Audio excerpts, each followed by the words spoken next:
പ്രിയമുള്ളവരെ, നിങ്ങൾ കേട്ടുകൊണ്ടിരിക്കുന്നത് ബൈബിൾ ഇൻ എ ഇയർ. ഒരു വർഷം കൊണ്ട് വിശുദ്ധ ബൈബിൾ വായിച്ച് മനസ്സിലാക്കാൻ സഹായിക്കുന്ന ഈ ദൈവവചന വായനാ പദ്ധതി നിങ്ങളിലേക്ക് എത്തിക്കുന്നത് അസെൻഷൻ. ഞാൻ ഡാനിയേലച്ചൻ. വചന വായനയിലൂടെ ദൈവത്തിൻ്റെ സ്വരം കേൾക്കാനും ദൈവത്തിൻ്റെ കണ്ണുകളിലൂടെ നമ്മുടെ ജീവിതത്തെ നോക്കിക്കാണാനും ബൈബിളിലൂടെ മനോഹരമായ ഒരു യാത്രയ്ക്ക് നിങ്ങളെ ഞാൻ ക്ഷണിക്കുകയാണ്. വിശുദ്ധ വേദപുസ്തകത്തിലെ 73 ഗ്രന്ഥങ്ങളിലായി പരന്നു കിടക്കുന്ന മനുഷ്യരക്ഷയുടെ മഹാസംഭവം ഒറ്റപ്രമേയമായി വായിക്കുന്നതിന് the great adventure Bible timeline എന്ന വായനാ സഹായി നമ്മൾ ഉപയോഗിക്കുന്നു. biyindia.com/മലയാളം എന്ന ലിങ്കിൽ റീഡിംഗ് പ്ലാൻ ലഭ്യമാണ്. ഇന്ന് ദിവസം 296. ഇന്നത്തെ വചന വായനയുടെ പാഠങ്ങൾ: 1 മക്കബായർ അധ്യായം 15, പ്രഭാഷകൻ അധ്യായങ്ങൾ 36-37, സുഭാഷിതങ്ങൾ അധ്യായം 23, വാക്യങ്ങൾ 26 മുതൽ 28 വരെ. POC പുറത്തിറക്കിയ മലയാളം ബൈബിളിൻ്റെ പരിഷ്കരിച്ച വിവർത്തനത്തിൽ നിന്നാണ് ഞാൻ വായിക്കുന്നത്. നമുക്ക് വചനം വായിക്കാം. നാം വചനം വായിക്കുമ്പോൾ വചനം നമ്മെ വായിക്കുന്നു. 1 മക്കബായർ അധ്യായം 15. അന്തിയോക്കസുമായി സഖ്യം. ദമത്രിയൂസ് രാജാവിൻ്റെ പുത്രനായ അന്തിയോക്കസ് പുരോഹിതനും യഹൂദരുടെ അധിപനുമായ ശിമെയോനും ജനത്തിനു മുഴുവനുമായി സമുദ്രദ്വീപുകളിൽ നിന്ന് കത്തുകളയച്ചു. അവയുടെ ഉള്ളടക്കം ഇപ്രകാരമായിരുന്നു: പ്രധാന പുരോഹിതനും അധിപനുമായ ശിമെയോനും യഹൂദ ജനത്തിനും അന്തിയോക്കസ് രാജാവിൻ്റെ അഭിവാദനം. ചില സാമൂഹിക ദ്രോഹികൾ ഞങ്ങളുടെ പിതാക്കന്മാരുടെ രാജ്യത്തിൻ്റെ മേൽ ആധിപത്യം സ്ഥാപിച്ചിരിക്കുന്നതിനാൽ രാജ്യത്തിൻ്റെ മേലുള്ള എൻ്റെ അവകാശം സ്ഥാപിച്ചെടുത്ത് രാജ്യം പൂർവ്വസ്ഥിതിയിലാക്കാൻ ഞാൻ ഉദ്ദേശിക്കുന്നു. അതിനുവേണ്ടി ഞാൻ വലിയ ഒരു കൂലിപ്പട്ടാളത്തെ ശേഖരിക്കുകയും പടക്കപ്പലുകൾ സജ്ജമാക്കുകയും ചെയ്തിട്ടുണ്ട്. ഞങ്ങളുടെ ദേശം നശിപ്പിക്കുകയും എൻ്റെ രാജ്യത്തിലെ പല നഗരങ്ങളും ശൂന്യമാക്കുകയും ചെയ്തവർക്കെതിരെ പൊരുതുന്നതിന് എൻ്റെ രാജ്യത്തെത്താൻ ഞാൻ തീരുമാനിച്ചിരിക്കുന്നു. ആകയാൽ ഇപ്പോൾ എനിക്ക് മുമ്പുള്ള രാജാക്കന്മാർ നിനക്ക് അനുവദിച്ചു തന്ന എല്ലാ നികുതി ഇളവുകളും ഞാൻ സ്ഥിരീകരിക്കുന്നു. അവർ നിന്നെ ഒഴിവാക്കിയിരുന്ന മറ്റെല്ലാ കടങ്ങളിലും നിന്ന് ഞാനും നിന്നെ ഒഴിവാക്കുന്നു.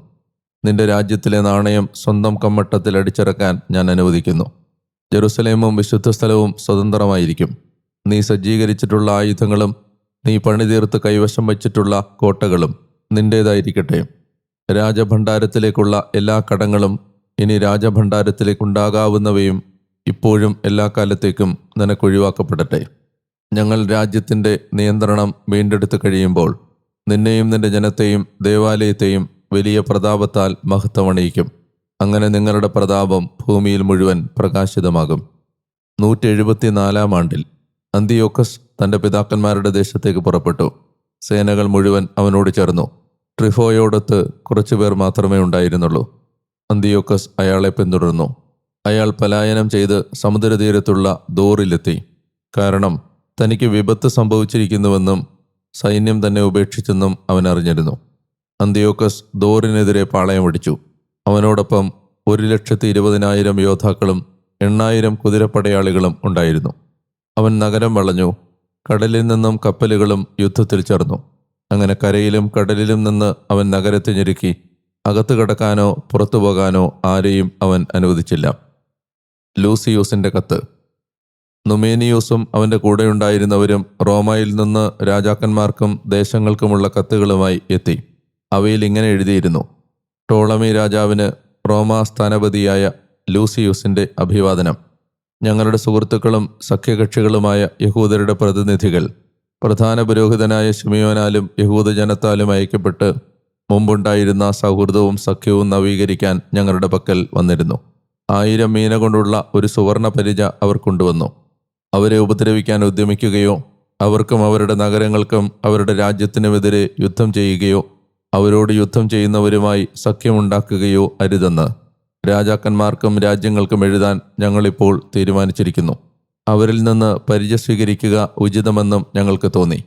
ആകയാൽ സാമൂഹിക ദ്രോഹികളായ ആരെങ്കിലുമൊക്കെ അവരുടെ ദേശത്ത് നിന്ന് നിങ്ങളുടെ അടുത്തേക്ക് പലായനം ചെയ്തിട്ടുണ്ടെങ്കിൽ അവരെ പ്രധാന പുരോഹിതനായ ശിമെയോന് കൈമാറുക. അവൻ അവരുടെ നിയമപ്രകാരം അവരെ ശിക്ഷിക്കട്ടെ. ഇക്കാര്യങ്ങൾ തന്നെ അവൻ ദമത്രിയൂസ് രാജാവിനും അത്താലൂസിനും അരിയാറത്തസിനും അർസാക്കസിനും എഴുതി. കൂടാതെ സംസാമസ്, Sparta, ദേലോസ്, മിൻദോസ്, സിസിയോൻ, കാരിയ, Samos, പംഫീലിയ, Lisiya, ഹലിക്കാർനാസൂസ്, റോദേസ്, ഫസേലീസ്, cos, സീദെ, അരാദൂസ്, ഗോർത്തീന, സ്നീദൂസ്, Cyprus, കിറേനെ എന്നീ രാജ്യങ്ങൾക്കൊക്കെയും ഇവയുടെ പകർപ്പ് പ്രധാന പുരോഹിതനായ ശിമെയോനും അവർ എഴുതി അയച്ചു. അന്തിയോക്കസ് പിണങ്ങുന്നു. അന്തിയോക്കസ് രാജാവ് ദോറിനെതിരെ 2ാം പ്രാവശ്യവും പാളയമടിച്ചു.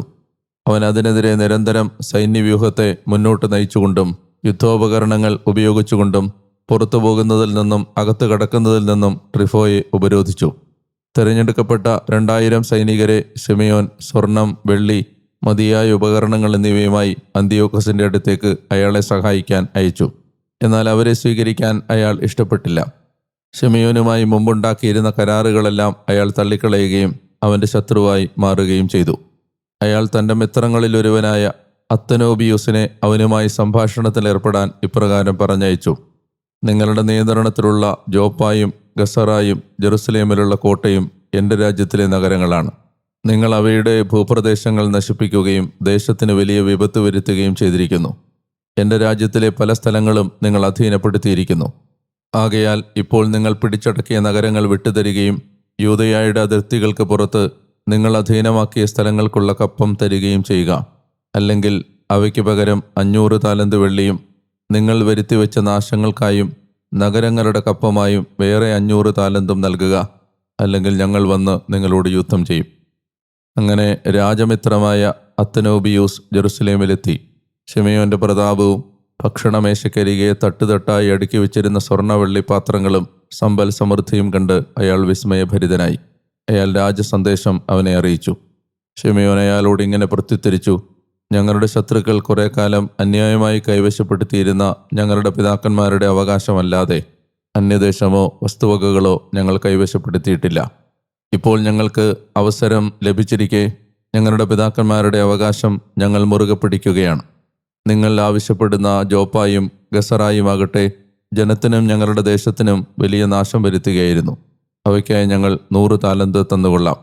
അയാൾ അവനോട് ഒരു വാക്കും മറുപടി പറയാതെ ക്രോധത്തോടെ രാജസന്നിധിയിലേക്ക് മടങ്ങി. അയാൾ ഇക്കാര്യങ്ങളും ശിമെയോന്റെ പ്രതാപവും താൻ കണ്ട എല്ലാ കാര്യങ്ങളും അവനെ അറിയിച്ചു. അപ്പോൾ രാജാവ് അത്യധികം കോപാക്രാന്തനായി. ട്രിഫോയാകട്ടെ ഒരു കപ്പലിൽ കയറി ഒർത്തോസിയായിലേക്ക് രക്ഷപ്പെട്ടു. രാജാവ് കെന്തബെയൂസിനെ തീരപ്രദേശങ്ങളുടെ സൈന്യാധിപനാക്കുകയും അവന് കാലാൽഭടന്മാരുടെയും കുതിരപ്പടയാളികളുടെയും ഒരു സൈന്യത്തെ നൽകുകയും യൂദയായ്ക്കെതിരെ പാളയമടിക്കാൻ നിർദ്ദേശിക്കുകയും ചെയ്തു. ജനത്തിനെതിരെ യുദ്ധം ചെയ്യാൻ കെദ്രോൻ പുനരുദ്ധരിക്കാനും കവാടങ്ങൾ സുശക്തമാക്കാനും അവന് കൽപ്പന നൽകിയതിനു ശേഷം രാജാവ് ട്രിഫോയെ പിന്തുടർന്നു. കെന്തബെയൂസ് യാമിനിയായിലെത്തി. അവൻ ജനത്തെ പ്രകോപിപ്പിക്കാനും യൂദയായിലേക്ക് കടന്നുകയറി ആളുകളെ തടവുകാരാക്കാനും കൊല്ലാനും തുടങ്ങി. രാജാവ് അവനോട് കൽപ്പിച്ചതനുസരിച്ച് അവൻ കെദ്രോൻ പുതുക്കിപ്പണിയുകയും അവിടെ യൂദയായിലെ വീഥികളിലിറങ്ങി റോന്തു ചുറ്റുന്നതിന് കുതിരപ്പടയാളികൾ ഉൾപ്പെടെ സൈനികരെ നിയോഗിക്കുകയും ചെയ്തു. പ്രഭാഷകൻ അധ്യായം 36. ഇസ്രായേലിൻ്റെ രക്ഷയ്ക്കു വേണ്ടി പ്രാർത്ഥന. എല്ലാറ്റിൻ്റെയും ദൈവമായ നാഥ, ഞങ്ങളിൽ കനിയുകയും ഞങ്ങളെ കടാക്ഷിക്കുകയും ചെയ്യണമേ.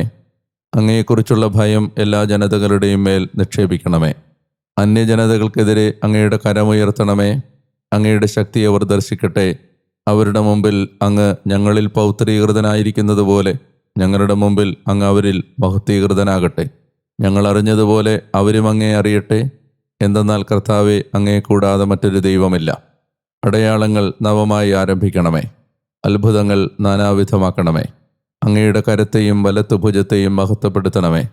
കോപമുണർത്തി ക്രോധം വർഷിച്ച് എതിരാളിയെ തുരത്തുകയും ശത്രുവിനെ നശിപ്പിക്കുകയും ചെയ്യണമേ.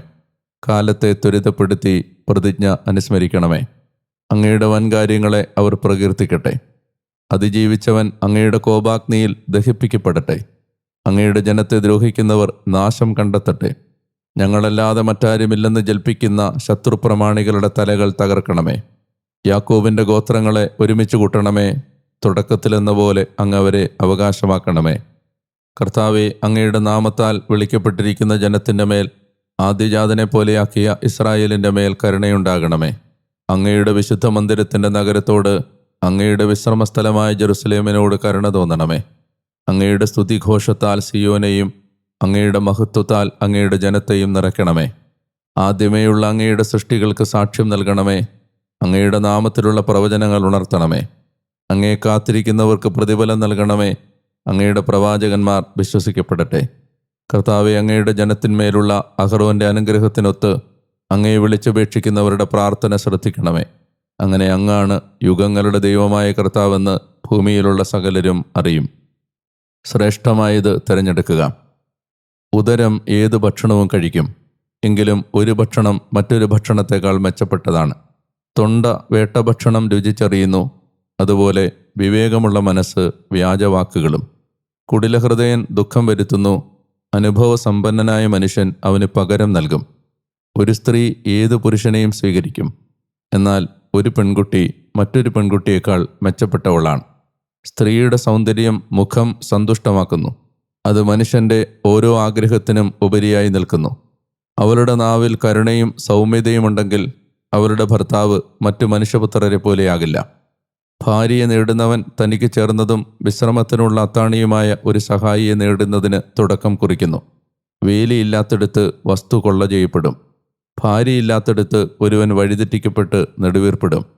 ആകയാൽ ഒരു നഗരത്തിൽ നിന്ന് മറ്റൊരു നഗരത്തിലേക്ക് നീങ്ങുന്ന സജ്ജനായ മോഷ്ടാവിൽ ആര് വിശ്വാസമർപ്പിക്കും? ഇങ്ങനെ തന്നെ കൂരയില്ലാത്ത മനുഷ്യനിലും സന്ധ്യയ്ക്കെത്തുന്നിടത്ത് അന്തിയുറങ്ങുന്നവനിലും. പ്രഭാഷകൻ അധ്യായം 37. യഥാർത്ഥ സ്നേഹിതൻ. ഞാനും സ്നേഹിതനാകുന്നു എന്ന് ഓരോ സ്നേഹിതനും പറയും, എന്നാൽ പേരിന് മാത്രം സുഹൃത്തായിരിക്കുന്ന സുഹൃത്തുമുണ്ട്. പങ്കാളിയും സ്നേഹിതനുമായവൻ ശത്രുവായി പരിണമിക്കുന്നത് മരണത്തോളം എത്തുന്ന ദുഃഖമല്ലേ? ഓ ദുഷിച്ച ഭാവനയെ, ഭൂമിയെ വഞ്ചന കൊണ്ട് മൂടാൻ നീ എന്തിനു ഉൾച്ചേർക്കപ്പെട്ടു? സ്നേഹിതൻ്റെ സന്തോഷത്തിൽ ആനന്ദിക്കുന്ന ഒരു പങ്കാളിയുണ്ട്, എന്നാൽ ക്ലേശകാലത്ത് അയാൾ അവനെതിരായിരിക്കും. ഉദരത്തിനു വേണ്ടി സ്നേഹിതനോട് ചേർന്ന് പ്രവർത്തിക്കുന്ന പങ്കാളി യുദ്ധമുഖത്ത് പരിചയെടുക്കും. നിന്റെ ഉള്ളാലെ സ്നേഹിതനെ അവഗണിക്കരുത്, നിന്റെ സമ്പത്ത് കാലത്ത് അവനെ വിസ്മരിക്കരുത്. ഓരോ ഉപദേശകനും ഉപദേശത്തെ ഉയർത്തി കാണിക്കുന്നു, എന്നാൽ സ്വന്തം കാര്യത്തിനായി ഉപദേശിക്കുന്നവനുമുണ്ട്. നിന്റെ ആത്മാവിനെ ഉപദേശകനിൽ നിന്ന് കാത്തുകൊള്ളുക. അവന് വേണ്ടതെന്തെന്ന് ആദ്യം തന്നെ തിരിച്ചറിയുക. എന്തെന്നാൽ അവൻ തനിക്ക് വേണ്ടി തന്നെ ആലോചിച്ചേക്കാം, അല്ലെങ്കിൽ അവൻ നിനക്കെതിരെ പകടയെറിഞ്ഞേക്കും. നിന്റെ മാർഗം നല്ലതെന്ന് അവൻ നിന്നോട് പറഞ്ഞേക്കാം, എന്നിട്ട് നിനക്ക് സംഭവിക്കുന്നത് കാണാൻ അവൻ മാറി നിൽക്കും. നിന്നെ സംശയത്തോട് നോക്കുന്നവനോട് ഉപദേശം ചോദിക്കരുത്. നിന്നോട് അസൂയാലുക്കളായിരിക്കുന്നവരോട് നിന്റെ ഉദ്ദേശം മറച്ചു വെക്കുക. സ്ത്രീയോട് അവളുടെ നേർക്ക് അസൂയാലുവായ ആളെപ്പറ്റിയോ, ഭീരുവനോട് യുദ്ധത്തെപ്പറ്റിയോ, വ്യാപാരിയോട് വിനിമയത്തെപ്പറ്റിയോ, വാങ്ങുന്നവനോട് വിൽപ്പനയെപ്പറ്റിയോ, വിദ്വേഷിയോട് നന്ദിയെപ്പറ്റിയോ, നിഷ്കരുണനോട് ഔദാര്യത്തെപ്പറ്റിയോ, അലസനോട് എല്ലാത്തരം അധ്വാനത്തെപ്പറ്റിയോ, ഒരു വർഷത്തേക്കെടുത്ത കൂലിക്കാരനോട് ജോലി പൂർത്തീകരണത്തെപ്പറ്റിയോ, മടിയനായ ഭൃത്യനോട് വൻ സംരംഭത്തെപ്പറ്റിയോ ഉപദേശം തേടരുത്.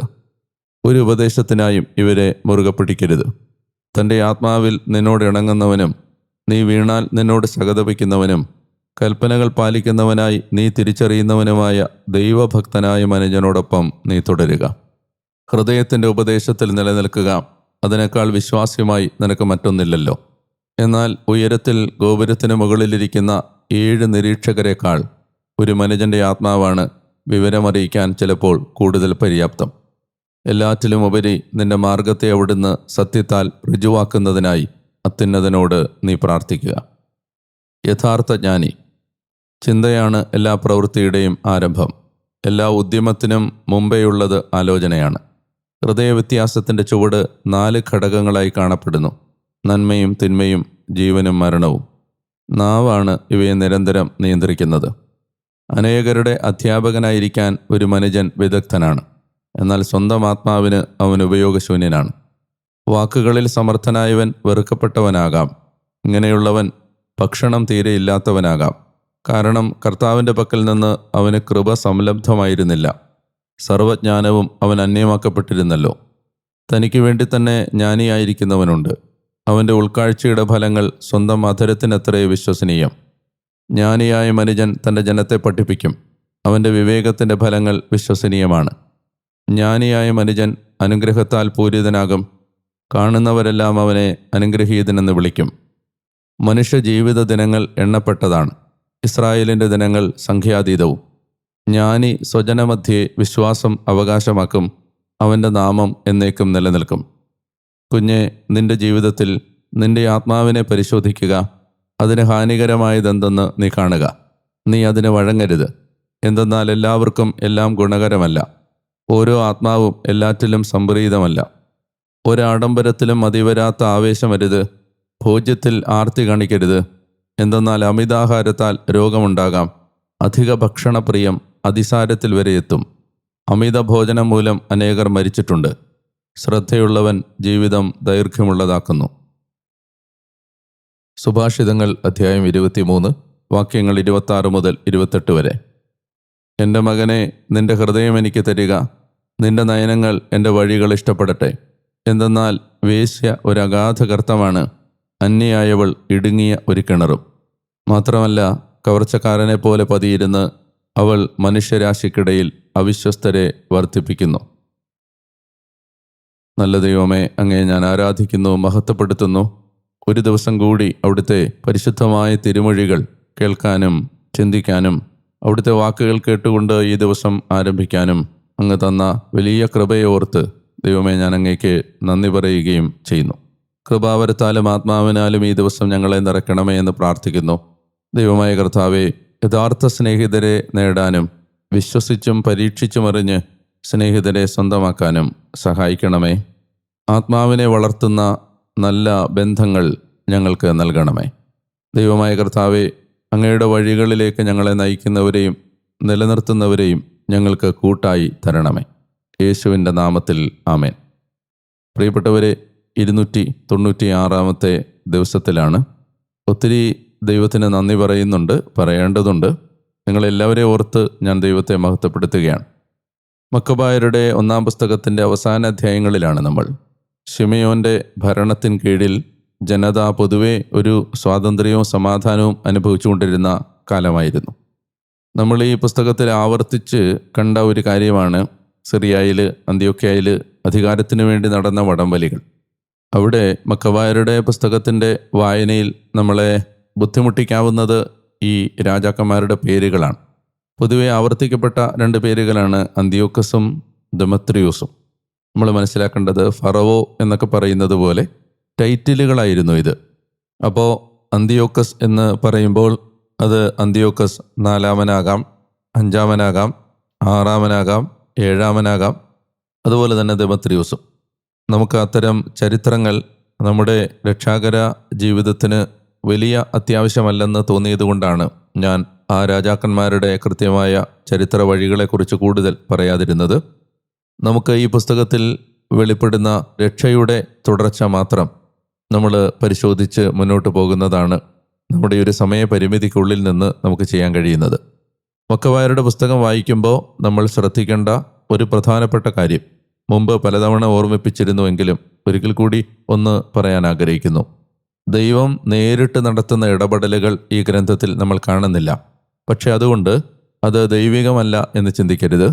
മറിച്ച് ഈ ജനതയുടെ സഹായത്തിനും സംരക്ഷണത്തിനുമായി പരോക്ഷമായി ദൈവം ആ ജനത്തിന് നൽകുന്ന സഹായത്തിൻ്റെയും കരുതലിൻ്റെയും വളരെ അത്ഭുതപ്പെടുത്തുന്നൊരു ചരിത്രമാണ് മക്കബായരുടെ പുസ്തകം. അതായത് താരതമ്യേന ചെറുതായിരുന്ന ഒരു ജനത, തുടർച്ചയായ നേതൃത്വം ഇല്ലാതിരുന്നൊരു ജനത, ഒരു പുരോഹിതൻ്റെ കുടുംബത്തിൽപ്പെട്ട 3-4 ചെറുപ്പക്കാരുടെ നേതൃത്വത്താൽ എത്രയോ ശക്തരായ വിജാതീയ ജനതകളെയാണ് നേരിട്ട് പൊരുതി നിന്നത്. അവരെത്ര വലിയ വൻ ശക്തികളെയാണ് തങ്ങളുടെ വാൾത്തലയ്ക്കൽ അരിഞ്ഞു വീഴ്ത്തിയത്. ചരിത്രത്തിലെ വളരെ പ്രധാനപ്പെട്ട, ഞാൻ പറഞ്ഞു വരുന്നത് സെക്കുലർ ചരിത്രത്തിലെ വളരെ പ്രധാനപ്പെട്ട വ്യക്തികളെയാണ് ഇവർ നേരിടേണ്ടി വന്നത്. അലക്സാണ്ടറിനെ, അന്ത്യോക്കസ് എപ്പിഫാനസിനെ, പിന്നെ തുടർന്ന് വന്ന രാജാക്കന്മാരെയെല്ലാം. അപ്പോൾ ഈ ഗ്രീക്ക്, സിറിയ രാജ്യങ്ങളിലെ പ്രധാനപ്പെട്ട നേതാക്കന്മാരെ രാജസിംഹാസനത്തിൽ അധികാരം പിടിച്ചെടുത്ത് വാഴാൻ ഇടയായ ആളുകളെയൊക്കെ നേരിടാൻ ഈ താരതമ്യേന ന്യൂനപക്ഷമായൊരു ജനത, ശക്തിയില്ലാത്തൊരു ജനത എങ്ങനെ ഒരുക്കപ്പെട്ടു എന്ന് ചോദിച്ചാൽ അതിൻ്റെ പിന്നിൽ ദൈവത്തിൻ്റെ കരമല്ലാതെ വേറെ എന്താണുള്ളത്? നമ്മൾ ഇന്ന് വായിച്ച ആ വചനഭാഗത്തിലേക്ക് വരുമ്പോൾ ഇവിടെ ഒരു അന്ത്യോക്കസിനെ കാണുന്നുണ്ട്. അത് അന്ത്യോക്കസ് 7-മനാണ്. അദ്ദേഹം ആദ്യം ശിമെയോനുമായി ഒരു നല്ല സൗഹൃദത്തിലായിരുന്നെങ്കിലും കാലാന്തരത്തിൽ അദ്ദേഹം ശിമെയോനുമായി പിണങ്ങുന്നതാണ് നമ്മൾ ഇന്നത്തെ അധ്യായത്തിൽ വായിച്ചത്. ഒരു പരിധിവരെ ശിമെയോൻ്റെ അന്ത്യത്തിലേക്ക് നയിക്കുന്ന ഒരു കാരണവും ഇതായിരുന്നു. പ്രഭാഷകൻ്റെ പുസ്തകത്തിലേക്ക് വരുമ്പോൾ സൗഹൃദത്തെക്കുറിച്ചും സ്നേഹിതരെ സമ്പാദിക്കുന്നതിനെക്കുറിച്ചുമുള്ള വളരെ പ്രഷ്യസായ ചില ഉപദേശങ്ങൾ അവിടെ നൽകുന്നുണ്ട്. അതിലെ ഏറ്റവും പ്രധാനപ്പെട്ട ചില കാര്യങ്ങൾ ഞാൻ നിങ്ങളുടെ ശ്രദ്ധയിലേക്ക് കൊണ്ടുവരികയാണ്. 37-ാമത്തെ അധ്യായത്തിലാണിത്. അതായത്, ആരാണ് ഒരു യഥാർത്ഥ സ്നേഹിതൻ? യഥാർത്ഥ സ്നേഹിതൻ നിനക്കൊരു ആപത്ത് വരുമ്പോൾ, ഒരു ബുദ്ധിമുട്ടിലൂടെ നീ കടന്നു പോകുമ്പോൾ നിൻ്റെ കൂടെ നിൽക്കുന്ന ആളാണ്. അവിടെ ഈ സ്നേഹിതനെക്കുറിച്ച് പറഞ്ഞു വരുന്നതിനിടയിൽ ഈ ഉപദേശം തേടുന്നതിനെക്കുറിച്ചുള്ള മനോഹരമായ ഒരു സൂചനയുണ്ട്. പ്രഭാഷകൻ 37:11 നമ്മൾ ആരോടാണ് ഉപദേശം തേടേണ്ടത്, അല്ലെങ്കിൽ ആരെയാണ് വിശ്വസ്തരായിട്ട് കാണേണ്ടത്? 12-ാമത്തെ വാക്യം ഇങ്ങനെയാണ്: തൻ്റെ ആത്മാവിൽ നിന്നോട് ഇണങ്ങുന്നവനും നീ വീണാൽ നിന്നോട് സഹതപിക്കുന്നവനും. അതായത്, ആരാണ് ഒരു യഥാർത്ഥ സ്നേഹിതൻ? നമ്മുടെ വീഴ്ചകളിൽ കൂടെ നിൽക്കുന്നവരാണ്.